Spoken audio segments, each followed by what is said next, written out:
Henry Francis Hayes. On March 20th, 1981, in Mobile, Alabama, Benny Hayes told his son Henry that the Klan needed to show its power after a jury failed to convict a black man accused of killing a white officer. Henry and James Knowles drove through the city searching for someone to murder.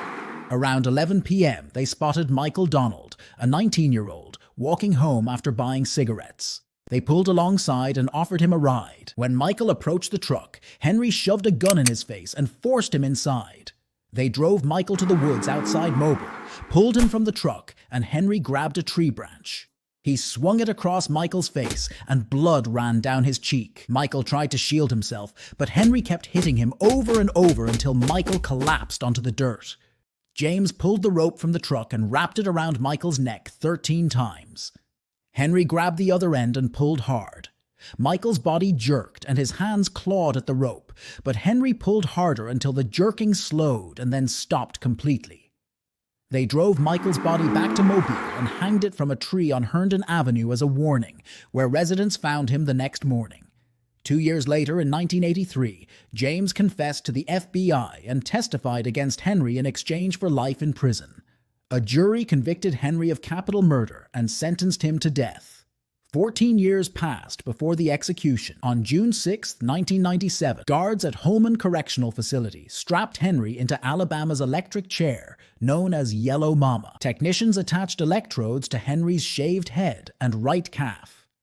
At 12:01 a.m., 1,800 volts surged through his body, and his muscles seized against the leather straps as smoke rose from the electrode, and the smell of burning flesh filled the chamber.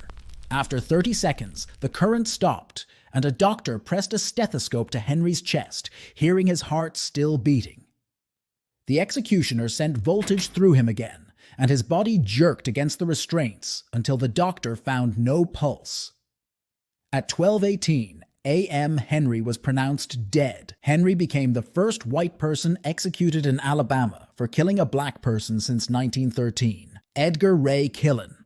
On June 21, 1964, in Neshoba County, Mississippi, Edgar Ray Killen, a Klan organizer, planned to murder 3 civil rights workers who had been registering black voters in the area: Michael Schwerner, James Chaney, and Andrew Goodman. Edgar had recruited Deputy Sheriff Cecil Price to help with the plan.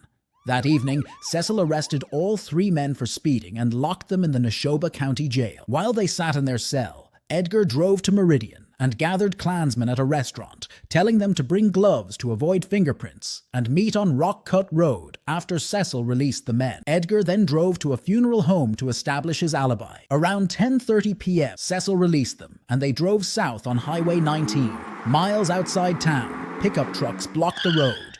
Armed Klansmen surrounded the car and yanked all 3 men out at gunpoint, forced them into separate cars, and drove deeper into the county until they reached a clearing near a dam.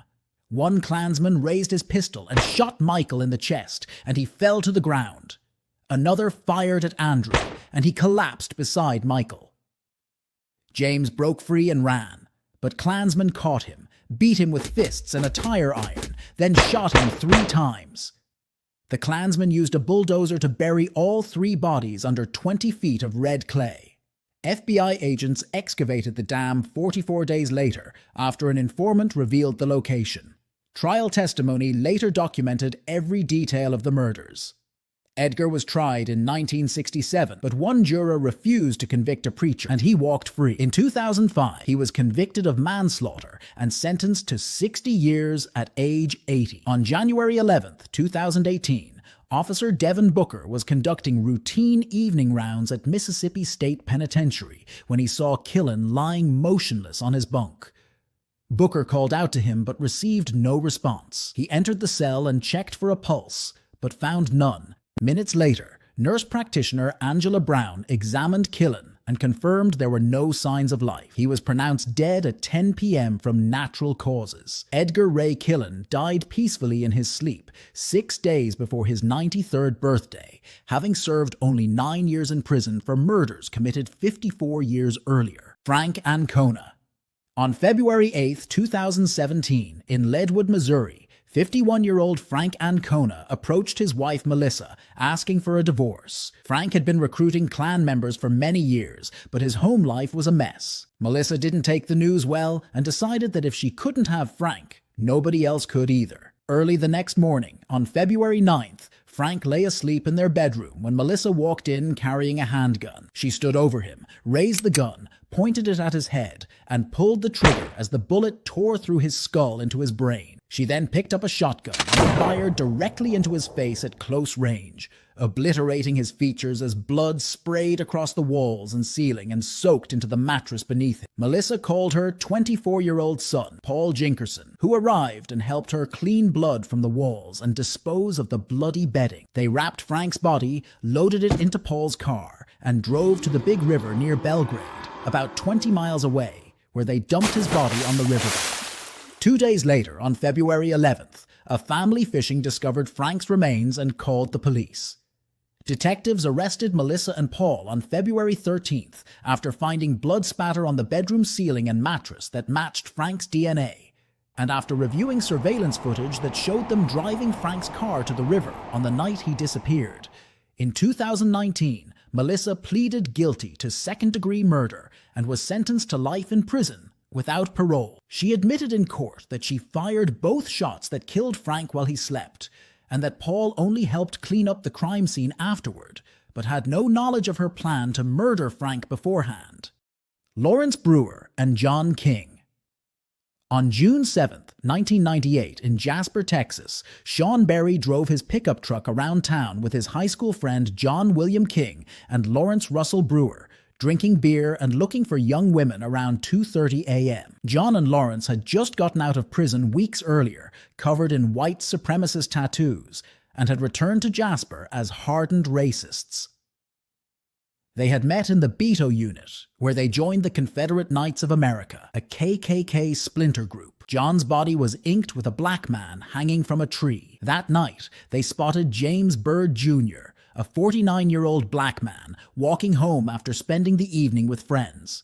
Sean pulled up beside him and offered a ride. James knew Sean from around town and climbed into the truck bed. John was furious that Sean had offered a ride to a black man.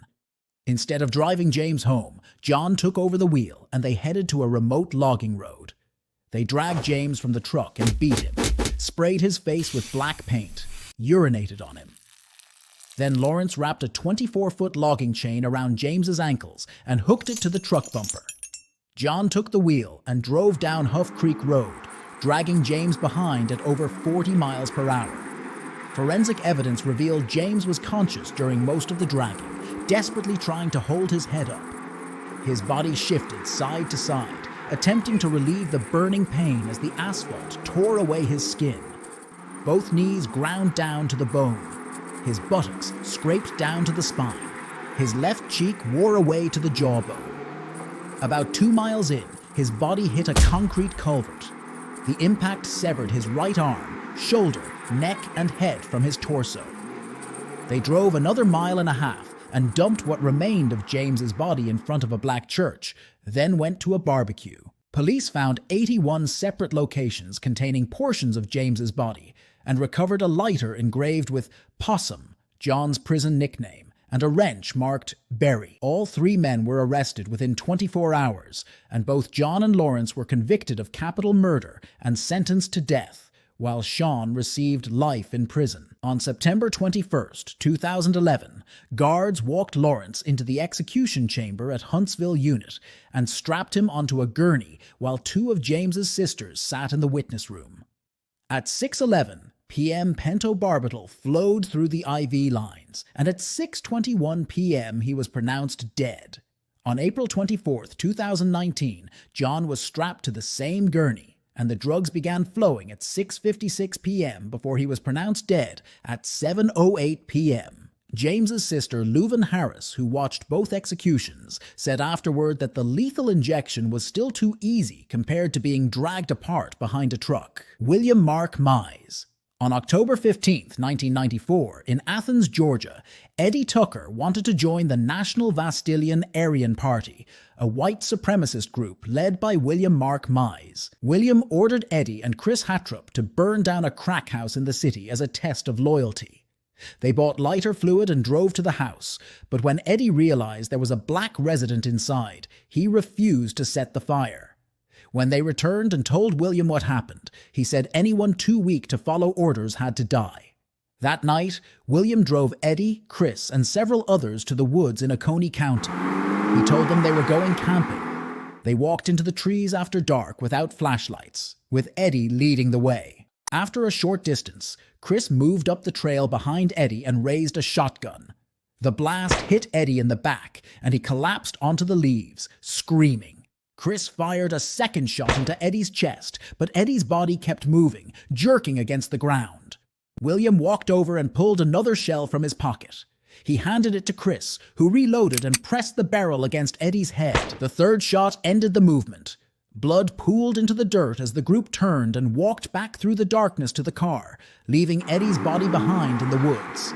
Days later, a hunter found Eddie's remains and called police. Brian Dove and Samantha Doster had been with the group that night and told investigators what they heard. A jury convicted William of murder and sentenced him to death. 15 years later, on April 28, 2009, William was executed by lethal injection at Georgia Diagnostic and Classification Prison. Sheriff Howard Berry, who had investigated Eddie's murder, sat in the witness room. At 7:28 p.m., William was pronounced dead. Chris and Mark Allen received life sentences because William was the leader who gave the order. D.C. Stevenson. In the mid-1920s, David Curtis Stevenson held more political power in Indiana than almost anyone else in the state, serving as the Grand Dragon of the Indiana Ku Klux Klan at a time when the organization controlled judges, police chiefs, and elected officials across the Midwest. He had met 28-year-old Madge Oberholzer, a state education official, at the governor's inauguration party in January 1925, and they began a relationship that she ended shortly after. On the evening of March 15, 1925, Stevenson called Madge and lured her back by claiming he could protect her job, which was threatened by budget cuts. When she arrived at his mansion that night, Stevenson and his bodyguards forced whiskey down her throat until she vomited across the floor. Then Stevenson pulled out a revolver and pressed it against her ribs, while his men dragged her into his car. They drove to the train station and boarded a private rail car headed to Hammond, where Stevenson locked the door and attacked her. Stevenson raped Madge while biting her face, neck, breasts, back, legs, and ankles with his teeth, tearing away chunks of flesh as blood soaked through her clothes. The next morning, Madge convinced Stevenson to let her stop at a drugstore by telling him she needed makeup to cover her injuries. Once inside, she managed to buy mercury chloride tablets without attracting attention. Later, back in the hotel room, she laid the tablets out on the dresser and tried to swallow as many as she could, but only managed 3 before collapsing. Stevenson discovered the empty bottle, but refused to take her to a hospital, keeping her locked in a hotel room for another day before panicking and ordering his men to dump her at her parents' home. 1 month later, on April 14th, Madge died from the combination of kidney failure and septic infection as the slow mercury poisoning destroyed her kidneys, while staph infections from the bite wounds spread through her lungs and bloodstream. Police arrested Stevenson and charged him with second-degree murder, and he was convicted and sentenced to life in prison. This scandal destroyed the Indiana Klan, with membership plummeting from over 250,000 members in 1925 to just 4,000 by 1928, effectively ending the organization's political control over the state. After serving 31 years, Stevenson was paroled in 1956 and moved to Jonesboro, Tennessee, where he married a Sunday school teacher and worked at a newspaper. On June 28, 1966, his wife Martha heard a crash and found the 74-year-old Stevenson collapsed on the floor, clutching his chest. He died from a massive heart attack while she held him.